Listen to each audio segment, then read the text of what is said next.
bagaimana cara manage tim, aku lebih bagaimana sih cara manage waktu.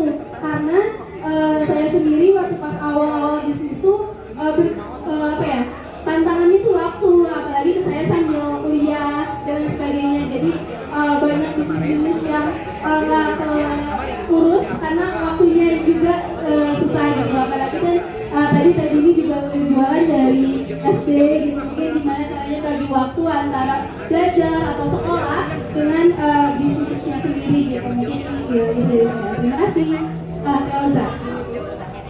Iya, luar biasa Elza ya, luar biasa, kita beraplaus. Nah, tadi dari pengusaha yang udah jadi udah ada, dari yang baru mulai udah ada, dan ini dari yang PP yang langsung belajar. Nah, pertanyaan mana mau siapa duluan yang menjawab, silakan. Baik, terima kasih Teh Elza. Ini sekarang berarti masih kuliah? Semester 2 PP ya? Oke, ya jadi zaman dulu memang saya jualan pertama tuh SD. SMP saya sempat stop karena waktu SMP tuh ada satu momen saya kehilangan bapak saya. Terus waktu SMA akhirnya jualan lagi, kuliah juga sambil jualan lagi. Nah mungkin kita harus lihat juga misalnya kita punya waktu yang seperti apa juga. Maksudnya untuk sekarang saat ini stage-nya tuh sebenarnya seperti apa tanggung jawab utama kita. Misalnya kalau misal kuliah terus kuliahnya dibayarin sama orang tua, mungkin tanggung jawab utamanya kita adalah si studinya gitu ya. Nah kalau zaman dulu akhirnya saya pilihnya adalah bisnisnya yang memang kita bisa bagi waktunya dengan waktu kuliah tersebut. Jadi supaya bisnisnya tetap jalan, kuliahnya juga nggak keganggu. Jadi waktu dulu misalnya saya jadi kayak member MLM seperti itu waktu SMA gitu. Jadi nggak masalah kok, kita nggak harus sebagai, maksudnya nggak harus yang ini dulu, belajar dulu aja gitu. Jadi waktu SMA saya jadi member MLM, pas zaman istirahat sekolah gitu, saya ke kelas-kelas, saya kasih katalognya gitu. Nanti ini ya kalau mau pesen ini SMS aja, jangan dulu belum ada WhatsApp, SMS aja gitu, atau ke kelas nanti istirahat berikutnya saya ngambilin. Atau yang pas kuliah sebenarnya kalau bisnis apalagi kita sambil kuliah sebenarnya seberapa banyak kerugian yang bisa kita tanggung. Jadi bukan seberapa banyak keuntungan yang bisa kita tanggung, karena kalau untung itu sebenarnya bonusnya, tapi seberapa banyak sebenarnya rugi yang bisa kita tanggung atau kelola. Nah zaman dulu karena saya ya untuk sehari-hari dapatnya dari beasiswa, jadi waktu dulu saya nyarinya adalah saya keliling ke pasar yang kira-kira saya bisa dapat saya bisa pinjam dulu nih produknya untuk saya jualin gitu sambil buka booth waktu zaman dulu gitu. Jadi kalau misalnya sekarang, apalagi sekarang udah ada kemajuan teknologi, misalnya bagi waktunya gimana nih, kita bisa bagi waktu, misal di jam kita kuliah, kita fokusnya kuliah aja, tapi di jam di luar kuliah, misal 3 jam dalam sehari, kita fokusnya untuk bisnis kita gitu. Tapi ada pembagian porsi waktu yang memang kita dedikasikan waktu kita itu untuk ngurusin bisnisnya gitu. Misalnya di jam berapa bagusnya? Langsung diwakil nanya ya. Nah, biasanya kalau jadwal kuliah itu suka beda-beda ya setiap harinya ya. Tapi nggak tahu nih kalau Teh Elza gimana. Cuman kan biasanya kalau zaman dulu bisa jadi Senin tuh pagi kuliahnya, Selasa bisa jadi siang, Rabu bisa jadi beda-beda. Nah, jadi kita dedikasiin aja misal 3 jam kita akan ngurusin si bisnis, apakah kita nyari supplier baru, apakah kita nyari tempat produksi, apakah kita mau kontrol produksinya dan sebagainya. Itu adalah di 3 jam tersebut misalnya. Jadi kita fokusinnya ya udah untuk si jualan itu. Tapi kalau misalnya waktu kuliah ya udah kita fokusnya untuk kuliah gitu. Jadi biar tidak mengganggu aktivitas yang lain. Ataupun jadi sambil minum air ya? Iya, ataupun kita yang misalnya udah berkeluarga, biasanya kalau saya sendiri kebetulan mengurus keluarga dan berusaha gitu kan? Ya, akhirnya kita harus buat pilihan sih. Kayak misalnya saya di Bandung nggak punya keluarga kan, kebetulan orang tua ataupun mertua nggak di Bandung gitu. Jadi kita kan berdua sama suami, terus kita mendedikasikan, kita nggak mau pakai nggak mau pakai pengasuh gitu. Jadi ya udah rempong bareng-bareng lah gitu. Tapi konsekuensinya adalah anak-anak akhirnya sekolahnya full day, karena biar ketika mereka sekolah full day, saya fokus ke bisnis gitu. Jadi ketika saya jemput mereka, ya udah saya udah waktunya full buat mereka. Tapi kalau misalnya mereka sekolah, ya udah saya fokusnya ke kerjaan gitu. Jadi akhirnya saya jadwal meeting, jadwal apa itu saya pasti sesuai sama jadwal sekolahnya anak-anak gitu. Jadi ada waktu yang kita harus bagi dan harus dipilih begitu ya. Baik, satu tips dari Teddy. Sekarang coba dari Terina. Kita lihat ya. Ya, Neng, saya jadi insya Allah yang tadi itu kalau misalnya kita sudah punya keyakinan, berarti kan udah keyakinan buat saya ingin usaha, saya ingin berbisnis, saya ingin bisa biaya kuliah, kalau bisa sendiri kan ya. Nah, alhamdulillah kalau setelah itu tadi yang tips dari Teddy tadi diterapkan. Kalau saya biasanya setelah dari kan kita dari sholat kalau bisa sholat tahajud, dari setelah tahajud itu kan menjelang misalnya subuh nih ya, kita misalnya kita sering berdoa segala macam kan pasti segala sesuatunya kekuatan yang sebenarnya adalah dari Yang Maha Kuasa kan ya.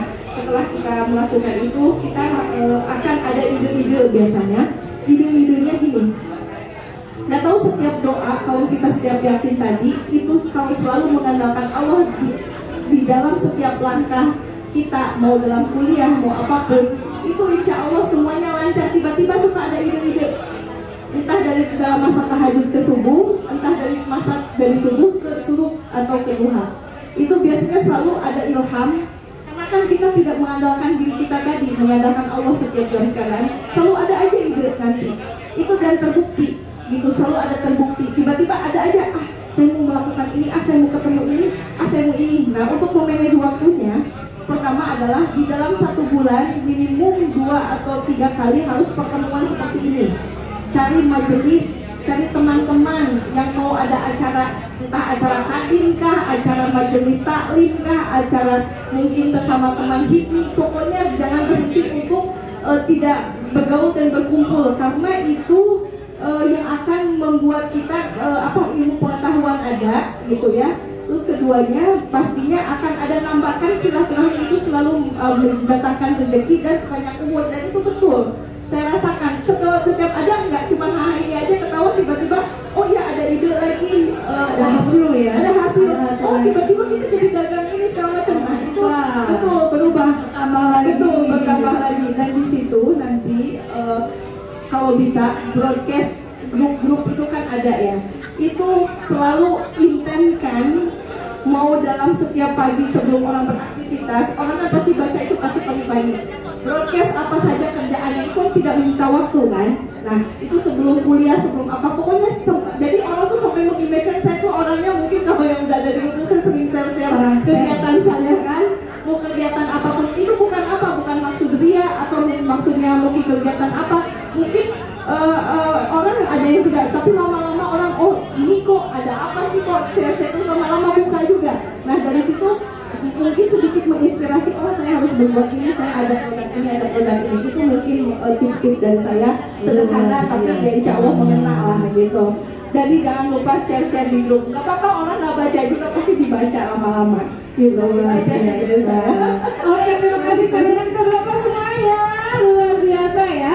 Tadi dari Teddy ini sudah disampaikan bagaimana memanage waktunya, saya simpulkan sedikit ya Kak. Nah, bagaimana memanage waktunya yaitu dengan mengatur sesuai dengan skala prioritas. Jadi kalau pada waktunya sekarang kuliah prioritasnya. Pada waktunya sekarang buat usaha, ambil jadwal yang buat usaha. Betul ya? Kemudian dari Terina, tetap semua bergantung pada Allah. Tiada Tuhan selain Allah ini. Jadi segala sesuatu serahkan dulu yang di atas, baru kita usahain mau apa. Seperti itu ya. Kemudian jangan lupa share. Nggak apa-apa kita dibilangin tukang apa ya? Tukang share. Atau nanti ada yang kepo sama kita ya hari. Dan jangan lupa, tidak semua indah pada waktunya kalau di awal ya, karena itu ada proses. Jadi proses untuk mencapai kesuksesan itu tersebut. Baik, kita beri aplaus sekali lagi buat narasumber kita. Ini ada bisik-bisik sedikit tadi. Yang cowok boleh nggak sih nanya satu aja buat yang mau trainer? Buat kakak-kakaknya ada yang ditanyakan? Buat calon-calon ibu ataupun ibu-ibu yang ada di sini tentang momen trainer? Atau saya tarik ke sana aja ya? Nah, saya samperin aja. Jangan kabur. Aduh, kok bisa kabur ya? Aduh, berarti sedangkan ceweknya aja gak kabur. Oke lah, sini aja deh, sini aja. Boleh saya aja, siapa dia? Gak apa-apa, siapapun itu tidak masalah, mau siapa yuk. Tolong apa yang ditanya pada mompreneur ini, aku support buat mereka seperti apa ya. Terima kasih.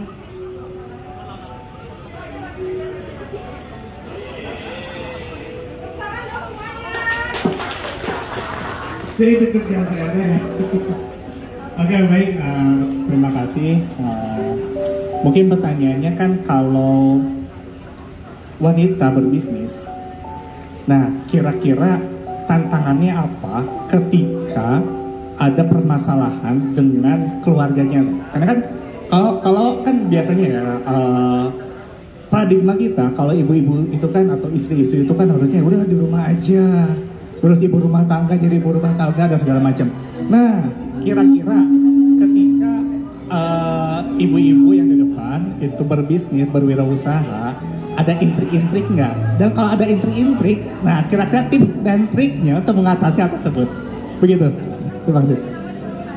Nama saya Yandi Purnawijaya, usaha saya di bidang people development, panggilannya Kang Ian. Kalau Instagramnya ian.wijaya26. Oke, promosi Kang Ian. Kita beri aplaus sekali lagi buat Kang Ian. Luar biasa, terima kasih Kang Ian. Oke ya. Jadi, ini pasti akan jadi masalah buat para calon entrepreneur ya. Di sebelah sini juga sama, apakah nanti akan menikah, apakah ada kendala dari keluarga, apakah dari suami atau calon suami ya. Kemudian juga bagaimana mengaturnya, karena biasanya nggak ikhlas gitu ya para laki para suami. Nah itu bagaimana tips-tipsnya? Silakan, mau siapa dulu? Oke, terima kasih Teh. Terima kasih juga Kang Ian. Gimana nih kalau misalnya kita perempuan gitu ya, apalagi sebagai seorang istri, terus ada problem dengan keluarga, khususnya suami gitu. Nah, dulu sih sebelum menikah itu kita memang sebelum saya sama suami kita terus banyak ngobrol deep talk gitu. Kebetulan saya bukan tipe-tipe yang suka romantis-romantis gitu kan. Tapi sekarang agak dibikin romantis. Oh iya, baik. Jadi di waktu dulu zaman kita menuju ke jenjang serius itu kita lebih banyak ngomongin tentang kalau nanti berkeluarga yang seperti apa, terus kalau misalnya aku sekolah lagi gimana, terus kalau misalnya masalah uang itu semua kita bicarain. Jadi kayak pendapatan per bulan berapa, kayak gimana kita mau ngelola uang itu kita bicarain dulu ya di awal ya. dulu di awal. Jadi kayak kita harus mengenal juga gitu. Jadi ya agak bucin juga sih sebenarnya dulu, cuma sebucin-bucinnya kita waktu itu kayak kita harus mengenal sosok si yang akan jadi partner kita seumur hidup gitu kan. Nah jadi waktu itu kayak gimana kita menanggapi tentang masalah ataupun kayak gimana kita menanggapi tentang peluang, titik terendah, titik tertinggi itu seperti apa. Nah itu kita bicarain dari pas sebelum nikah gitu. Nah ketika nikah akhirnya kita sebagai perempuan itu adalah makmum. Jadi suami itu tetap adalah imam ya. Segimanapun posisi kita ridhonya istri itu ada suami. Jadi itu yang coba kita selalu komunikasikan. Jadi tiap saya mau apapun itu saya selalu komunikasi ke suami gitu. Aku punya ide gimana nih menurut kamu, karena kadang sampai ada banyak insight-insight yang bisa kita dapetin dari pasangan kita gitu. Jadi di dalam bisnis ataupun dalam kehidupan sehari-hari kita suka saling cerita kayak gitu. Nah kayak misalnya pas waktu event kapal terbakar itu kebetulan suami baru nyampe di Bali karena besoknya dia ada conference gitu. Nah terus malam dikabarin sama pihak ekspedisi, kapal kita